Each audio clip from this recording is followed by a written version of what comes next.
सोचिए, अगर कल सुबह उठकर आपको ये पता चले कि अब दुनिया में नोट और सिक्के खत्म हो चुके हैं, सिर्फ डिजिटल पैसा ही है, तो आपकी जिंदगी कैसी होगी? यही सवाल दादाजी ने एक दिन निखिल से पूछा। दादाजी बरामदे में बैठे पुराने सिक्कों का डिब्बा साफ कर रहे थे। हर सिक्के के साथ उनकी यादें जुड़ी थीं।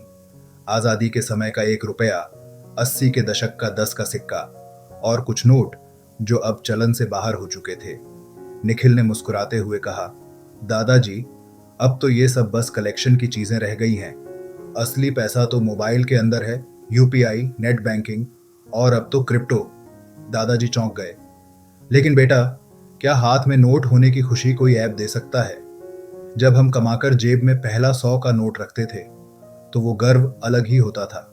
निखिल ने अपना फोन दिखाते हुए कहा, दादाजी देखिए, आज एक क्लिक में मैं किसी भी कोने में पैसे भेज सकता हूँ।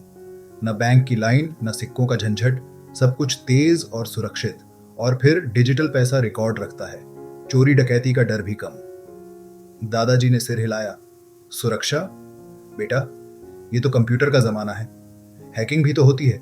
नोट जल सकता है, खो सकता है, लेकिन कोई सिस्टम बैठ जाए तो सारा पैसा कहां जाएगा? दोनों की बातें सुनकर घर के बाकी लोग भी इकट्ठा हो गए। बहस दिलचस्प थी। दादाजी के पास तर्क था स्थिरता और भरोसे का, निखिल के पास तर्क था गति और सुविधा का। मां ने कहा, सच तो यह है कि हमें दोनों की जरूरत है, एक बैलेंस। निखिल ने दादाजी को क्रिप्टो करेंसी समझा। ये डिजिटल सोना है दादाजी, ब्लॉकचेन पर चलता है, कोई सरकार इसे सीधे कंट्रोल नहीं कर सकती। आने वाले समय में शायद लोग नोट से ज्यादा डिजिटल संपत्ति पर भरोसा करेंगे। दादाजी ने हंसते हुए कहा, जब हम जवान थे तब भी सोचा नहीं था कि चिट्ठी की जगह एक दिन व्हाट्सएप आ जाएगा। शायद तुम्हारी बात भी सच हो, लेकिन याद रखना, हर बदलाव के साथ खतरे और जिम्मेदारियां भी आते हैं। फिर दोनों ने सोचा कि यह बदलाव उनकी और समाज की जिंदगी को कैसे प्रभावित करेगा। 1. रोजमर्रा की जिंदगी।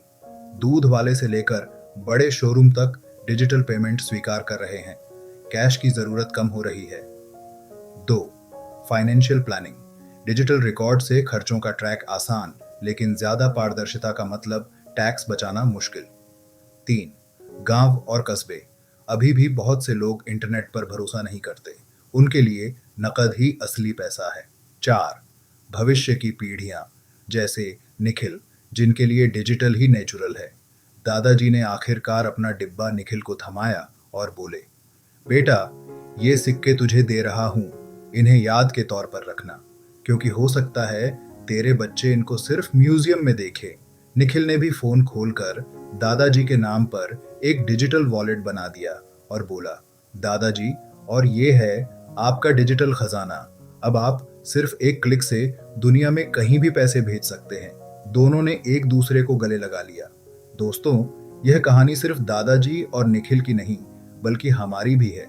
पैसा अब सिर्फ जेब में रखने की चीज नहीं रहा, बल्कि स्क्रीन पर चमकने वाली संख्या भी बन चुका है। क्या आपको लगता है कि आने वाले 20 सालों में नकद पूरी तरह गायब हो जाएगा, या फिर इंसान की यादों और भरोसे के लिए नोट और सिक्के हमेशा जिंदा रहेंगे? अपनी राय नीचे कमेंट में जरूर लिखिए। और हाँ, बज्यू टेल्स कहानी सिर्फ सुनो नहीं, जियो भी।